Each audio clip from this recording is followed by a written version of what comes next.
అందరికీ నమస్కారం. Welcome to icon politics. నమస్కారం రాజేష్ గారు. నమస్కారం. సార్, అంటే ఇంతకుముందు అందరూ చెప్తుండేవాళ్ళు, ప్రతిపక్షాల్లో ఉన్న వాళ్ళు కానీ మిగతా వాళ్ళు చెప్తూ ఉండేవాళ్ళు. వైసీపీ అధికారంలోకి వచ్చాక ఎక్కడ పోయినా కూడా కడప నుంచి వెళ్ళారు కొంతమంది రౌడీల బ్యాచ్ లాగా వెళ్ళేసి అక్కడ ఆ, వెళ్ళి కబ్జా చేయడము, అక్కడ లేదంటే ఎక్కడ పడితే అక్కడ బోర్లు పెట్టేసుకోవడం, లేదా అక్కడ వాళ్ళ దందాలు సెటిల్మెంట్లు చేసుకోవడం, దందాలు చేసుకోవడం ఇవన్నీ. సో అది ఎవరో చెప్తుంటే ఇన్ని రోజులు చెప్తుంటే ప్రతిపక్షాలు ఏమనుకున్నాం, కానీ ఇప్పుడు ఏకంగా స్వయానా మంత్రి, వైఎస్ఆర్సీపీలో ఉన్న మంత్రి ధర్మాన కృష్ణప్రసాద్ గారు, సార్ ధర్మాన ప్రసాదరావు గారు, ఆయన చెప్పారు. ఆయన చాలా సీనియర్ పొలిటీషియన్. వైఎస్ఆర్ హయాంలో కూడా ఇలాంటివి విన్నట్లో తెలియదు, కానీ ఇప్పుడు జగన్ గారి హయాంలో ఇలాంటివి వింటున్నాడు. సో వచ్చి శ్రీకాకుళంలోకి వెళ్ళేసి అక్కడికి వెళ్ళి కబ్జాల గురించి, భూముల గురించి ఆ వాళ్ళు అక్కడ కబ్జాలు చేస్తుంటే ఈయన వాళ్ళని అక్కడి నుంచి పంపించేసాని చెప్తున్నారు. దీని గురించి మీ స్పందన తెలియజేయండి సార్. ఎలా ఉండబోతుంది అంటే, ఇప్పుడంటే ధర్మాన ప్రసాదరావు గారు మాట్లాడారు, కానీ పొరపాటు నెక్స్ట్ టైం గెలిస్తే ఇలాంటి మాట్లాడడానికి కూడా అవకాశం ఉండదు అనుకుంటా. మీ స్పందన చెప్పండి సార్. ఒకటి వాస్తవ పరిస్థితి ఏంటి అంటే, ఉత్తరాంధ్ర ప్రజలు చాలా వరకు శాంతి కాముకులు, వివాదరహితంగా రెక్కల కష్టం మీద జీవించే ప్రజలు వాళ్ళు. అటువంటి ప్రజలు ఈ కడప ఫ్యాక్షనిజము, ఈ రౌడీజము, ఈ కబ్జాలు, ఆక్రమణలు, దౌర్జన్యాలు, దాడులు, వీటి గురించి భయపడుతూనే 2014 ఎన్నికల్లో వైఎస్ విజయలక్ష్మి గారు కడప పార్లమెంట్కి విశాఖపట్నం పార్లమెంట్ నుంచి పోటీ చేసిన సందర్భంగా వాళ్ళు దాదాపు 1,50,000 మెజార్టీతో ఆమెను ఓడించడం జరిగింది. ఆమెను గనక గెలిపిస్తే ఈ కడప నుంచి లేదు ఈ పులివెందుల ప్రాంతం నుంచి వాళ్ళ అనుయాయులు మొత్తం కూడా వచ్చి ఇక్కడ వాలిపోతారు. వాళ్ళు ఆ ప్రాంతంలో చేసే అరాచకాలు, అకృత్యాలన్నీ ఇక్కడ కూడా మళ్ళీ తిరిగి మొదలు పెడతారనే ఉద్దేశంతో 2014లో ప్రజలు చాలా విస్పష్టమైన తీర్పు ఇవ్వడం జరిగింది. కానీ అదే ప్రజలు 2019లో మళ్ళీ తిరిగి జగన్మోహన్ రెడ్డి గారిని గెలిపించడం జరిగింది.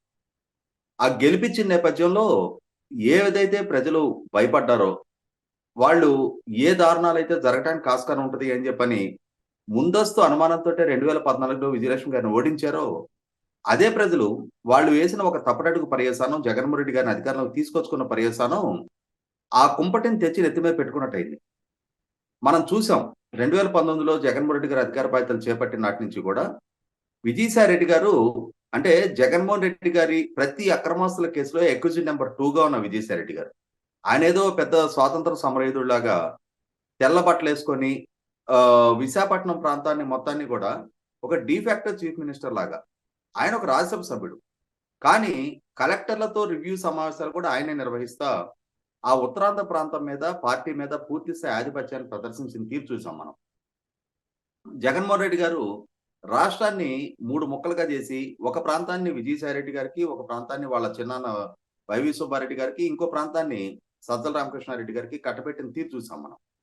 ఇటువంటి సందర్భంలో కొన్నాళ్ళకి విజయసాయి రెడ్డి గారిని తప్పించి మళ్ళీ ఆ ప్రాంతానికి వాళ్ళ చిన్నాన్న వైవి సుబ్బారెడ్డి గారిని పంపించిన తీరు చూసాం. చాలా సందర్భాల్లో విశాఖపట్నంలో చాలా విలువైన భూములు అన్యాక్రాంతమైన వార్తలు మనం వింటా ఉన్నాం. బెదిరించి, భయపెట్టి చాలా విలువైన భూములు వారసత్వంగా ఎప్పటి నుంచో సంక్రమిస్తున్న ఆస్తుల్ని వివాదాస్పదం చేసి వైసీపీ నాయకులు దక్కించుకుంటున్న తీరు చూసాం. ప్రభుత్వ వనరులను లూటీ చేస్తున్న తీరు చూసాం. ముఖ్యంగా జగన్మోహన్ రెడ్డి గారి నాయకత్వంలో ఉన్న నాయకులు విచ్చలవిడిగా ప్రభుత్వ వనరుల లూటీకి పాల్పడతా ఉన్నారు, ప్రైవేట్ ఆస్తుల కబ్జాలకు పాల్పడతా ఉన్నారు, బెదిరించి, భయపెట్టి విలువైన ఆస్తుల్ని వాళ్ళకి పేరిట బదలాయింపు చేసుకుంటున్న వార్తలు కూడా వింటా ఉన్నాం. ఇవి ఎప్పటి నుంచో ప్రజల్లో చాలా విస్తృతంగా ప్రచారం జరుగుతున్న వార్తలే. కాకపోతే ఏమైందంటే, ఇప్పటి వరకు బాధితులు బయటకు వచ్చి చెప్తా ఉన్నారు. అదే సందర్భంలో ప్రతిపక్ష పార్టీలు స్పష్టం చేస్తా ఉన్నాయి. దీని మీద విచారణ కోసం గత ప్రభుత్వ హయాంలో ఒకసారి అక్కడ భూములు అన్యాక్రాంతం అవుతున్నాయి అన్న అంశాన్ని విచారించడానికి ఒక సిట్ కాన్స్టిట్యూట్ చేశారు. తర్వాత జగన్మోహన్ రెడ్డి గారి ప్రభుత్వ ఆధ్వర్యంలో కూడా మరొక విచారణ జరిపారు. కానీ గత ప్రభుత్వ హయాంలో నిర్ధారించిన వాస్తవాల్ని ఈ ప్రభుత్వ హయాంలో చర్యలకు ఉపక్రమించలేదు. ఈ ప్రభుత్వ హయాంలో నియమించిన సిట్టు ఏమి నిర్ధారించింది అనే వాస్తవం కూడా ఇప్పటిదాకా బయటికి రాల. అదే సందర్భంలో మనం గమనించుకుంటే గత 4-5 సంవత్సరాలుగా విశాఖపట్నం జిల్లా నుంచి శ్రీకాకుళం జిల్లా వరకు అక్కడ చాలా ప్రకృతి వనరుల్ని అధికార పార్టీ నాయకులు అంటే తారతమ్య భేదాలు లేకుండా లూటీ చేసింది వాస్తవం. ఇవాళ మంత్రి హోదాలో ఉన్న ధర్మాన ప్రసాదరావు గారు శ్రీకాకుళం జిల్లా ప్రాంతంలో కడపకు సంబంధించిన ఒక సుబ్బారెడ్డి అనే అతను వచ్చి ఇక్కడ భూమి కబ్జాకు ప్రయత్నం చేశాడు అని చెప్పని ఒక అంశాన్ని లేవనెత్తడం జరిగింది. అతను ఇక్కడికొచ్చి భూమి కబ్జాకు ప్రయత్నం చేస్తే నేను తంతాను అన్నాను అని చెప్పని ఆయన చాలా క్యాజువల్ గా చెప్పడం జరిగింది. బహుశా నేను అనుకోవటం ఏంటంటే ధర్మాన ప్రసాదరావు గారికి ఈ సుబ్బారెడ్డికి ఏదో వాటాల దగ్గర తేడాలు వచ్చి ఉండాలి. లేకుంటే కడప వ్యక్తులు కాబట్టి వాళ్ళు ఇక్కడ కబ్జా చేయకూడదు అని చెప్పని అంటే ఇక్కడ స్థానికంగా మేమున్నాం, మేము హోదాల్లో ఉన్నాం, నాయకులుగా ఉన్నాం. ఇక్కడ ఏదైనా కబ్జాలకు పాల్పడితే మేము పాల్పడాలి తప్ప మీరెవరో వచ్చి చేయటం ఏంటి? ఇక్కడ మేము లేక మీరు వచ్చి ఇక్కడ కబ్జాలు చేయటం అన్నట్టుగా ఉంది తప్ప అసలు కబ్జాలే జరగకూడదు, ప్రజల ఆస్తులు వేరే వాళ్ళు అన్యాక్రాంతం చేసుకోకూడదు అని చెప్పిన భావన ఎక్కడ కనపడట్లా. ఎందుకనంటే గత ప్రభుత్వ హయాంలో కాన్స్టిట్యూట్ చేసిన సిట్టు ఇదే ధర్మాన ప్రసాదరావు గారు రెవెన్యూ మంత్రి హోదాలో ఉన్నప్పుడు 67 ఎకరాల మాజీ సైనికోద్యోగులకు సంబంధించిన భూముల్ని అక్రమ మార్గాల్లో ఎన్ఓసీలు ఇప్పించి వాళ్ళ కుటుంబ సభ్యుల పేరిట బదలాయింపు చేసుకున్నారు, దీంట్లో పూర్తి అవకతవకలు పాల్పడ్డారు అని చెప్పని ఆయన మీద చర్యలకి రికమెండ్ చేస్తా సిట్టు రిపోర్ట్ ఇవ్వడం జరిగింది. కానీ జగన్మోహన్ రెడ్డి గారు ఆ రిపోర్టుని పూర్తి స్థాయిలో పక్కన పెట్టేశారు. అంటే ఇక్కడ అర్థమైంది ఏంటి? జగన్మోహన్ రెడ్డి గారికి వాళ్ళ మంత్రివర్గ సహచరులు అక్రమ మార్గాల్లో ఆస్తులు అన్యాక్రాంతం చేసుకోవటం ఆయనకి అంగీకారమే. అదే సందర్భంలో ఇవాళ ఎవరో సుబ్బారెడ్డి వచ్చి ఇక్కడ అక్రమాలకు పాల్పడుతున్నారని చెప్పని చెప్తున్న ధర్మాన ప్రసాదరావు గారు ఆయన హోదాని దుర్వినియోగపరిచి ఆయనే స్వయంగా 67 ఎకరాల భూమి వాళ్ళ కుటుంబ సభ్యుల పేరు మీద అంటే దాదాపుగా ఇప్పుడున్న విలువలో బహుశా చెప్పుకోవటం అయితే 1000 కోట్ల ఖరీదు చేస్తాయని చెప్పని చెప్పుకుంటున్నారు. అంతటి విలువైన ఆస్తుల్ని ఆయనే స్వయంగా వాళ్ళ కుటుంబ సభ్యుల పేరు మీద బదలాయించుకున్న తీరు చూసాం. కాబట్టి ఇక్కడ వీళ్ళ పేర్లలోనే ధర్మం తప్ప వీళ్ళ నడవడికలో కానీ వీళ్ళు విధి నిర్వహణలో కానీ వీళ్ళు అధికార దుర్వినియోగంలో కానీ ఆ ధర్మాన్ని ఎక్కడా పాటించాల.